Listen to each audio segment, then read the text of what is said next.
sampai malam ini kita mendengarkan keterangan seorang ahli bahasa. Tetapi sayangnya, dia hanya melihat apapun itu dari konteks bahasa yang dia pahami.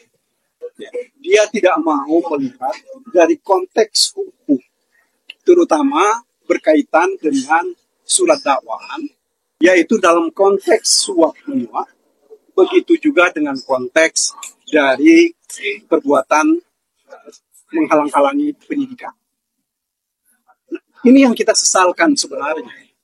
Ketika seorang ahli bahasa menerangkan satu frase, konteksnya itu mesti harus dengan surat dakwaan dan harus bicara tentang pasal dari yang didakwakan.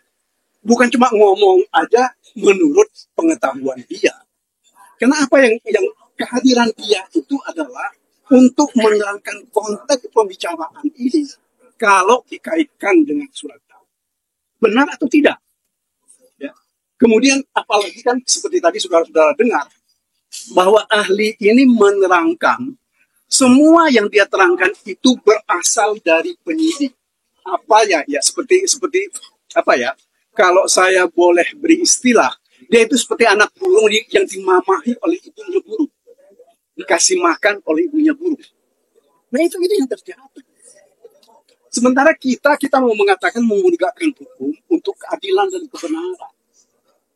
Bagaimana dia bisa menyebut konteks satu perbuatan dihubungkan dengan ketentuan undang-undang kalau dia sendiri tidak pernah membaca undang-undang yang hendak digunakan untuk menjerat orang?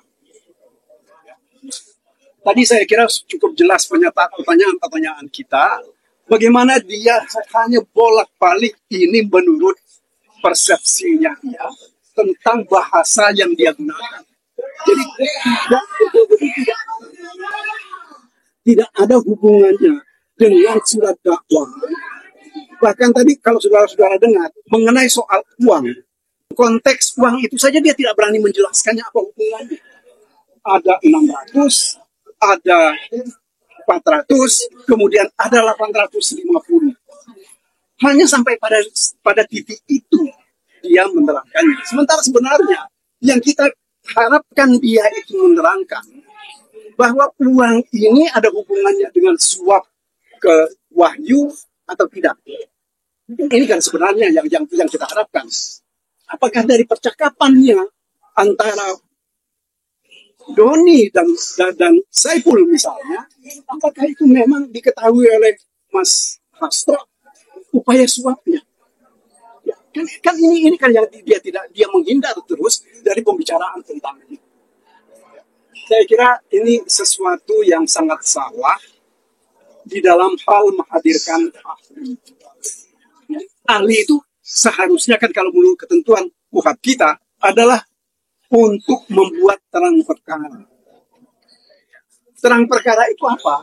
Konteksnya dengan surat dakwaan, konteksnya perbuatan-perbuatan orang ini dan keterangan-keterangan saksi. Nah itu kan yang mesti dibicarakan dan disampaikan oleh dia sebagai ahli bahasa. Tetapi ini ternyata tidak. Jadi buat saya, ya, dia itu tidak menjelaskan apapun ya, terkait dengan pembuktian surat dakwaan, terutama berkaitan dengan perbuatan obstruction of justice maupun juga perbuatan suap menyuap.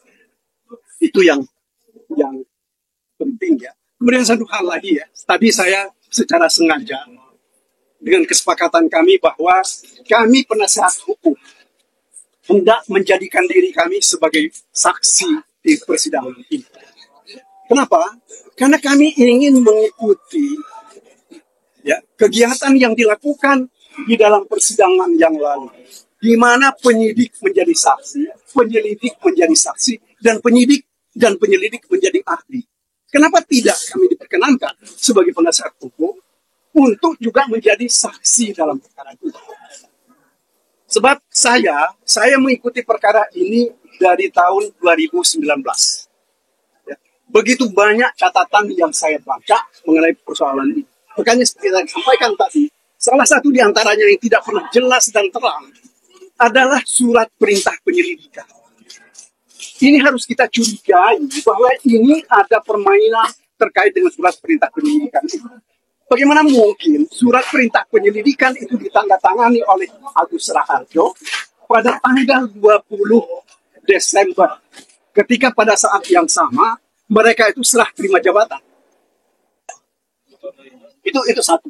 Kemudian yang kedua, mengenai kejadian apa yang mereka sebut kejadian penghalangan penyelidikan di PT IKA.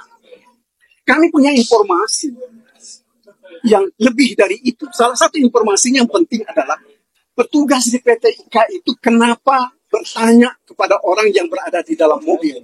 Karena kebetulan dalam keadaan mobil itu, yang dilihat ada seorang perempuan dan laki-laki, ditanya kalian mau apa di sini. Mereka bilang kami IO. Artinya kan ada kegiatan di situ. Padahal di situ tidak ada kegiatan. Sementara besok paginya itu ada wakil presiden yang akan melakukan olahraga di situ. Ini kan tidak pernah diungkap di dalam persidangan. Sehingga apa yang kita harapkan sebenarnya, kalau saya sih terus terang, saya berharap bahwa banyak hal yang kita bisa ungkap. Ya, kalau misalnya betul-betul saya diizinkan menjadi saksi dalam perkara ini. Hal lain lagi misalnya, saya nggak tahu saudara-saudara apakah mengikutinya atau tidak. Ya. Yang penting juga dari perkara ini, ada satu perubahan keterangan dari Saiful ya, terkait dengan uang dan lain-lain. Kalau saudara-saudara mau tahu, pada tanggal, saya lupa tanggalnya, Juni 2024, istrinya Saiful itu, ketika dilakukan penggeledahan di rumahnya, ditemukan 2 pucuk pistol, senjata api, dengan amunisinya. Nah, ini yang kita dengar, ini dibantah. Ya, kalau dia mau menerangkan bahwa ada keterlibatannya Mas Hasto, maka perkara itu nggak dilanjutkan. Dan kita nggak pernah dengar perkara itu jalan. Ya. Nah ini yang juga perlu kami sampaikan. Yang lain lagi adalah bagaimana Mas Hasto ketika dihubungi oleh pejabat tertentu pada Desember tahun lalu, tanggal 13 Desember kalau tidak keliru, yang permintaannya itu adalah tidak boleh memecat Jokowi. Mas Hasto harus berhenti dari jabatan sebagai sekjen dalam waktu 1 kali 24 jam. Kalau tidak, dia akan jadi tersangka. Nah, beberapa hari kemudian memang terbukti kan, ketika sesudah Jokowi dipecat, ya, ada laporan penyelidikan baru LPTK yang dibuat oleh KPK. Kemudian 4 hari kemudian kalau saya tidak keliru, Mas Hasto itu jadi tersangka ya ketika tanggal 24 Desember.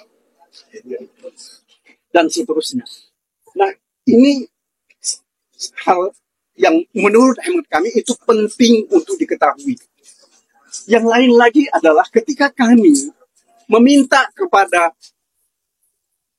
penuntut umum, penyidik ketika itu, agar supaya diberi kewenangan untuk menghadirkan saksi menguntungkan. Akan tetapi ketika ketika Mas Hasto di BAP pada hari terakhir itu, kami masih katakan belum hari ini kami mengajukan. Tetapi besoknya kami ajukan surat agar supaya diberi kesempatan menghadirkan saksi menguntungkan dan juga menghadirkan ahli. Apa yang terjadi? 1 hari kemudian, berkas perkara dilimpahkan dalam tahap kedua dari penyidik kepada penuntut umum. Sehingga kami tertutup kesempatan kami untuk menghadirkan saksi dan menghadirkan ahli. Kenapa mereka bisa cepat-cepat seperti itu? Karena kami juga sedang melakukan gugatan pra peradilan di Pengadilan Negeri Jakarta Selatan. Sesudah Pak Yulianto yang mulia itu ya menyatakan permohonan pra peradilan kami tidak bisa diterima. Nah, inilah persoalan-persoalan yang menurut hemat kami perlu diungkap. Perlu ada orang yang mengungkapnya. Dan ini yang tidak pernah diungkap oleh saksi-saksi yang dihadirkan oleh KPK. Ya. Karena kami juga tidak mempunyai saksi yang banyak, makanya kami rencanakan saya dan Joy Yohanes yang akan bersaksi untuk perkara ini. Kalau besok diizinkan oleh Ketua Majelis.